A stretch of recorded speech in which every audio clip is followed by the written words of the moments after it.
स्वागत है आप सभी का। आप देख रहे हैं आज की खबर और मैं हूं आपके साथ प्रगति ठाकुर। देवभूमि से जुड़ी खबरों की शुरुआत करेंगे, जहां देहरादून कांग्रेस का लोक भवन कूच आज होना है। अपराध, महंगाई, बेरोजगारी जैसे मुद्दों पर घेराव करेगी कांग्रेस। आज वहीं लोक भवन का घेराव होना है। बता दें कि अध्यक्ष प्रीतम सिंह के नेतृत्व में लोक भवन कूच हजारों कार्यकर्ताओं के पहुंचने की उम्मीद भी जताई जा रही है। बड़ी खबर देहरादून से, जहां कांग्रेस का लोक भवन कूच आज होगा। अपराध, महंगाई, बेरोजगारी जैसे मुद्दों पर यह घेराव हो रहा है। कांग्रेस आज लोक भवन का घेराव करेगी। बताया जा रहा है अध्यक्ष प्रीतम सिंह के नेतृत्व में लोक भवन का कूच कर रही है कांग्रेस पार्टी। हजारों कार्यकर्ताओं के पहुंचने की उम्मीद भी जताई जा रही है। और जरा जानकारी के लिए हमारे सहयोगी विकास हमारे साथ जुड़े हुए हैं। विकास, जिस तरीके से ये मामला सामने आया है और कांग्रेस का लोक भवन पर ये कूच, और सबसे ज्यादा बड़ी बात ये कि कई कार्यकर्ताओं के, हजारों कार्यकर्ताओं के वहां पहुंचने की उम्मीद है, क्या कुछ देखने को मिल रहा है? बिल्कुल, देखिए प्रगति, अगर हम बात करें तो उत्तराखंड के देहरादून की आज यहाँ पर जो है कांग्रेस का लोक भवन घेराव है। और चूंकि अभी हम अगर बात करें तो तमाम हजारों की संख्या में कार्यकर्ता जो कांग्रेस के वरिष्ठ नेता है वो यहाँ पर मौजूद है।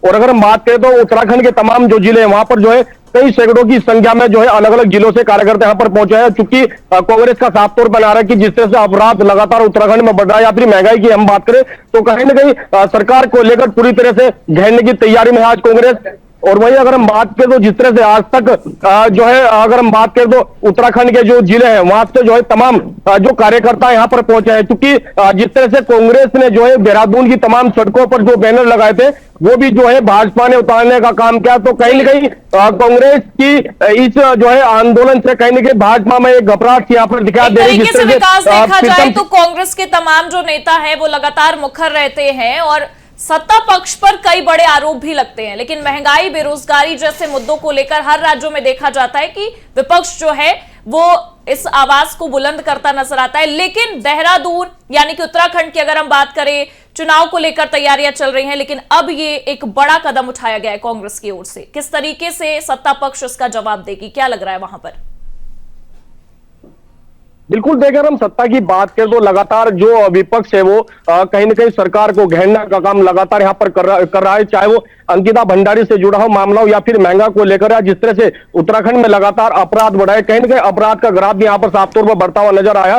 तो ऐसे में प्रगति लगातार जो कांग्रेस है वो सड़कों पर है। और साफ तौर पर कांग्रेस के जो वरिष्ठ नेता है, चाहे हम प्रीतम सिंह की बात करें या फिर प्रदेश अध्यक्ष की हम बात करें, उनके द्वारा साफ तौर पर कहा गया कि जिस तरह से उत्तराखंड में लगातार महंगाई की मार आम जनता झेल रही है और जिस तरह से अपराध लगातार हो रहे हैं, तो कहीं ना कहीं कांग्रेस का साफ तौर पर नारा है इन पर जो है पूरी तरह से सरकार को रोक लगानी चाहिए। अगर सरकार ऐसा नहीं करती है तो कहीं ना कहीं उन्होंने कहा साफ तौर पर यह भी नारा है कि धामी सरकार को जो है कुर्सी से जो है छोड़ देना चाहिए। और ऐसे में जो है लोक भवन की जिस तरह से आज साफ तौर पर हजारों की संख्या में कांग्रेस कार्यकर्ता यहाँ पर देखे गए। अगर हम हरिद्वार की बात करें तो हरिद्वार से भी कई हजारों की संख्या में रुड़की हो या फिर बहादुराबाद हो। ये देखना होगा विकास की क्या कुछ आगे चलकर मिलता है, क्योंकि हजारों कार्यकर्ता पहुंचेंगे। बहुत बहुत शुक्रिया तमाम जानकारियों के लिए आपका। बता दें कि अध्यक्ष प्रीतम सिंह के नेतृत्व में लोक भवन का कूच कर रही है कांग्रेस और हजारों कार्यकर्ताओं के वहां पहुंचने की उम्मीद भी है। और वहीं आपको यह भी बता दें कि लोक भवन कूच से पहले बैनर तक हटाए गए हैं। लोक भवन कूच से पहले कांग्रेस के पोस्टर, बैनर हटे हैं। नगर आयुक्त के निर्देश पर ये पोस्टर, बैनर हटाए गए हैं। लोक भवन कूच से भाजपा सरकार घबराई है। कांग्रेस के बैनर, पोस्टर हटवाए गए। राजेश चमोली का यह कहना है कि लोक भवन कूच से भारतीय जनता पार्टी की सरकार घबराई हुई है।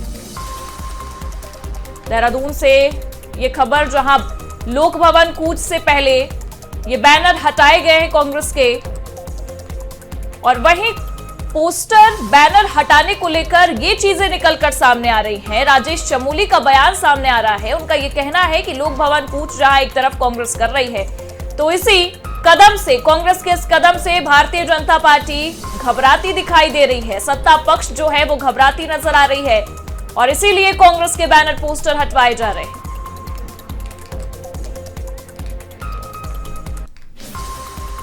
और वहीं नैनीताल में डिस्ट्रिक्ट और सेंसस कोर्ट को टारगेट करते हुए बम की धमकी वाला ईमेल मिलने से हड़कंप मच गया है। बम की मेल मिलने से सिक्योरिटी पुलिस और बम डिस्पोजल स्क्वाड ने तलाशी भी शुरू कर दी है। जिला बार एसोसिएशन के अध्यक्ष भगवत प्रसाद ने इस दौरान ये भी कहा कि हमें जानकारी मिली है कि ऑल इंडिया जज एसोसिएशन के ईमेल पर एक मेल आया, उसमें लिखा है कि हम यहां के कोर्ट को उड़ा देंगे, जिसमें आरडीएक्स बम फिट किया गया है। सभी बाहर आ गए हैं। कहां से ईमेल आया है यह भी पता नहीं चल पाया, लेकिन पूरी जांच चल रही है कि आखिरकार किसने ये मेल भेजा, बम से उड़ाने की धमकी दी। अभी हमें जानकारी हुई कि ऑल इंडिया जजेज एसोसिएशन के ईमेल पे एक ईमेल आया है, उसमें यह लिखा गया है कि 1 बजे तक जो है हम यहाँ की कोर्ट को उड़ा देंगे, जिसमें आरडीएक्स से बम फिट किया हुआ है। अब यहाँ पर अफरा तफरी का माहौल है। जजेज लोग सब बाहर आ गए हैं, जितने कर्मचारी हैं वो भी बाहर हैं, वकील भी बाहर हैं और अधिवक्ता सब इधर उधर अपनी सुरक्षा के लिए खड़े हैं और जो क्लाइंटेज थे वो भी बाहर चले गए। और लगातार हमारे सहयोगी विकास हमारे साथ बने हुए हैं। विकास, नैनीताल में डिस्ट्रिक्ट और सेशंस कोर्ट को टारगेट किया गया है, बम से उड़ाने की धमकी मिली है, क्या कुछ चीजें निकलकर सामने आ रही है इस मामले में? बिल्कुल, देखिए अगर हम नैनीताल की बात करें तो जो जिला कोर्ट है और जो सेशन कोर्ट है उसको जो है बम से उड़ाने की यहाँ पर धमकी मिले, चूंकि जिस तरह से साफ तौर पे खबर निकल के सामने आ रही कि एक बार के एसोसिएशन पे मेल जो है धमकी भरी यहाँ पर मिली थी और उस मेल में कहा गया कि इन कोर्ट को हम जो है बम से उड़ा देंगे। और ऐसे में जो है प्रशासन पूरी तरह से सतर्क हो गया। तस्वीरों में आप साफ तौर पे देख सकते हैं जो बम निरोधक दस्ता है वो भी यहाँ पर पहुंच चुका है, जो डॉग स्क्वाड है वो भी यहाँ पर टीम पूरी पहुंच चुकी है और खुद एसएसपी ने जो है नैनीताल के यहाँ पर पूरी तरह से कमान संभाली। और ऐसे में जो है जिस तरह से ये धमकी ईमेल पर यहाँ पर मिली थी तो कहीं ना कहीं नैनीताल में जो है एक हड़कंप का माहौल यहाँ पर दिखाई दे रहा है। और जिस तरह से अब जो है प्रशासन पूरी तरह से यहाँ पर मुस्तैदी दिखाई दे रहा है और तो कहीं ना कहीं जिस मेल से ये धमकी भरा यहाँ पर जो मेल मिली है इसकी भी पूरी तरह से जो विभाग है वो भी यहाँ पर जांच कर रहा है। और ऐसे में जो है जिस तरीके से ये ईमेल आया है, कोर्ट को उड़ाने की धमकी मिली है, जज एसोसिएशन के ईमेल पर ये मेल भेजा गया है, क्या लगता है किसने भेजा होगा? क्योंकि इस मामले की जांच पड़ताल तो चल ही रही होगी, क्या कुछ चीजें निकलकर सामने आई है कि आखिरकार ये ईमेल कहां से आया है, किसने भेजा है, कौन है जो इस तरीके की धमकी दे रहा है? बिल्कुल, देखिए अगर हम बात करें तो तमाम चर्चा जिस तरह से यूपी के कई अलग अलग जगहों पर जो है बम से उड़ाने की धमकी आज मिली है और आज सुबह का जिस तरह से ईमेल यहाँ पर मिला है बम से उड़ाने की धमकी का, तो इसको लेकर जो जिला प्रशासन है तमाम जो टीमें हैं वो यहाँ पर इस ईमेल की जो है जांच करी। हालांकि अभी तक ये पूरा साफ नहीं हो पाया है कि किस ईमेल से जो है यहाँ पर बम से उड़ाने की धमकी मिली थी, उसको लेकर प्रशासन पूरी तरह से लटे। और चूंकि जो तमाम जो टीमें हैं बम स्क्वाड की अगर हम बात करें तो फिर डॉग स्क्वाड की बात करें वहां पर पहुंच चुकी है और पूरी तरह से जो है जांच यहाँ पर की जा रही है। चूंकि साफ तौर पर तस्वीरों में आप देख सकते हैं कि जो है कोर्ट परिसर को यहाँ पर खाली करा गया। ऐसे में कह सकते हैं विकास के इस मामले पर पता लगाया जा रहा है कि आखिरकार किसने ये धमकी दी है। बहुत बहुत शुक्रिया तमाम जानकारियों के लिए आपका। बता दें कि आरडीएक्स बम फिट किया गया है।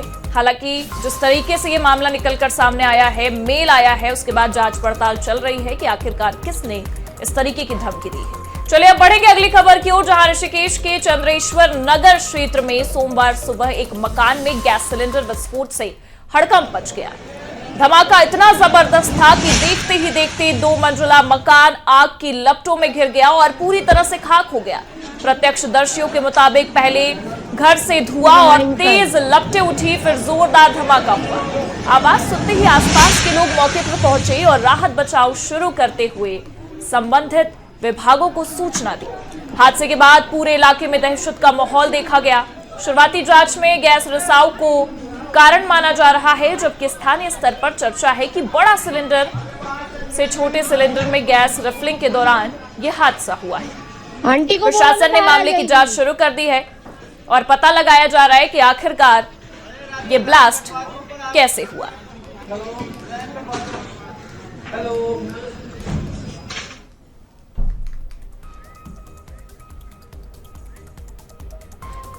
चलिए अब रुक करेंगे अगली खबर का, जहां चारधाम यात्रा को लेकर महत्वपूर्ण बैठक आयोजित की गई है। बता दें कि गढ़वाल आयुक्त विनय पांडे की अध्यक्षता में यह बैठक आयोजित की गई, जिसमें टूर ऑपरेटर, स्टेक होल्डर और अन्य संगठन के पदाधिकारी शामिल हुए। हर साल चारधाम के कपाट अक्षय तृतीया के पावन अवसर पर खोले जाते हैं। साल 2026 में चारधाम यात्रा की शुरुआत 19 अप्रैल 2026 से होने जा रही है। यमुनोत्री और गंगोत्री धाम के कपाट इसी दिन पारंपरिक विधि विधान के साथ खोले जाएंगे।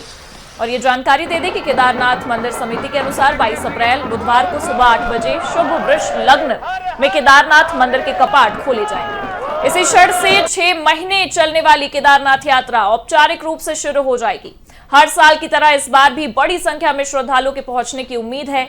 बद्रीनाथ धाम के कपाट 23 अप्रैल 2026 से श्रद्धालुओं के लिए खोले जाएंगे और सरकार द्वारा 4 धाम यात्रा के लिए रजिस्ट्रेशन जरूरी किया गया है। इससे यात्रियों की सुरक्षा सुनिश्चित की जाती है।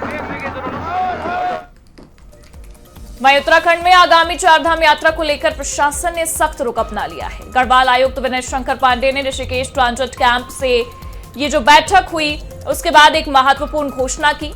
प्रमुख निर्णय और निर्देश भी दिए। सेल्फी पर रोक, यात्रा के दौरान मंदिरों के संवेदनशीलता जो क्षेत्र है और परिसर है वहां पर श्रद्धालुओं द्वारा सेल्फी लेने पर पूर्ण प्रतिबंध रहेगा, ये कहा गया है। मंदिर परिसर के भीतर मोबाइल फोन ले जाना अब सख्त वर्जित होगा। इसका उद्देश्य मंदिर की गरिमा बनाए रखना और सुरक्षा सुनिश्चित करना है। आज की बैठक स्टेक होल्डर्स के साथ है और इसमें अभी हमारी फर्स्ट बैठक होटल एसोसिएशन के साथ हो गई है। सेकंड बैठक हमारी टूर एंड ट्रेवल ऑपरेटर्स के साथ है। होटल एसोसिएशन की अपनी कुछ डिमांड्स थी और उस पर अभी विचार किया गया है। साथ में जो हमारी टेक्निकल टीम है, हमारे एडिशनल कमिश्नर के साथ बैठेंगे अभी और जो भी इसमें उनके हित में और यात्रा की संवेदनशीलता को देखते हुए प्रशासनिक हित में जो भी निर्णय होगा हम प्रयास करेंगे आज से कल तक में ले लिया जाए, क्योंकि हमें अपने रजिस्ट्रेशन भी अपने ओपन करने हैं तो किस तरह से करना है इसका निर्णय लेंगे। खबरों में आगे बढ़ेंगे, जहां महंगी बाइक के शौक ने एक युवक को सलाखों के पीछे पहुंचा दिया है। 29 जनवरी को नथुवाला निवासी हितेश बिस्ट की बुलेट थंडरबर्ड ब्यावाला चौक स्थित टेलीफोन एक्सचेंज के सामने से चोरी हो गई थी। मामले में कोतवाली जोईवाला में मुकदमा दर्ज कर पुलिस ने जांच शुरू की। वरिष्ठ पुलिस अधीक्षक देहरादून के निर्देश पर गठित टीम ने सीसीटीवी फुटेज खंगाले और मुखबिर तंत्र को सक्रिय किया। 14 फरवरी को लक्ष्मण सिद्ध मंदिर हर्रावाला के पास चेकिंग के दौरान पुलिस ने 22 वर्षीय मांगे राम को गिरफ्तार कर लिया। उनके कब्जे से चोरी की गई बुलेट थंडरबर्ड बरामद हुई है। पूछताछ में आरोपी ने बताया कि महंगी बाइक चलाने के शौक में उसने चोरी की वारदात को अंजाम दिया।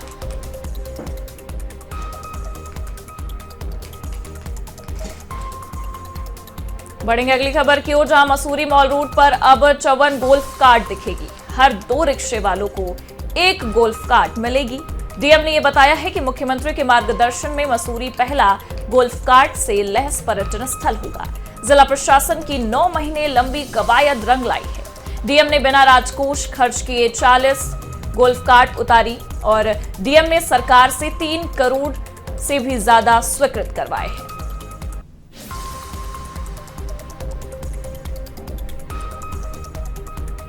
देहरादून में नए कप्तान के कार्यभार संभालते ही पुलिस विभाग में हलचल तेज हो गई है। एसएसपी प्रमेंद्र सिंह डोभाल के सख्त निर्देशों के बाद दून पुलिस एक्शन मोड में नजर आ रही है। शहर के घंटा घर पर सघन वाहन चेकिंग अभियान चलाया गया, जहां संदिग्ध वाहनों और व्यक्तियों की जांच की गई। एसएसपी ने यह साफ निर्देश दिए हैं कि सड़कों पर सुरक्षा में किसी भी तरह की लापरवाही बर्दाश्त नहीं की जाएगी। बीते दिनों हुई घटनाओं के बाद आम जनता में डर का माहौल है। ऐसे में पुलिस विजिबिलिटी बढ़ाकर जनता के बीच विश्वास कायम करना प्राथमिकता बताया जा रहा है।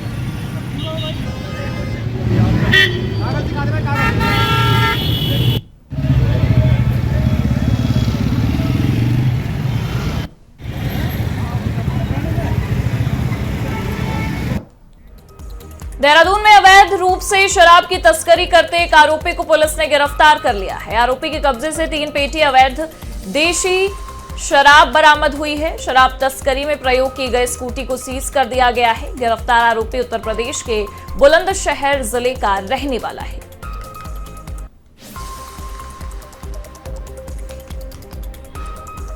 बता दें, शराब तस्करी में प्रयोग की गई स्कूटी को भी सीज कर दिया गया है और आरोपी उत्तर प्रदेश के बुलंदशहर जिले का रहने वाला बताया जा रहा है। अवैध रूप से शराब की तस्करी करते हुए इस आरोपी को गिरफ्तार कर लिया गया है।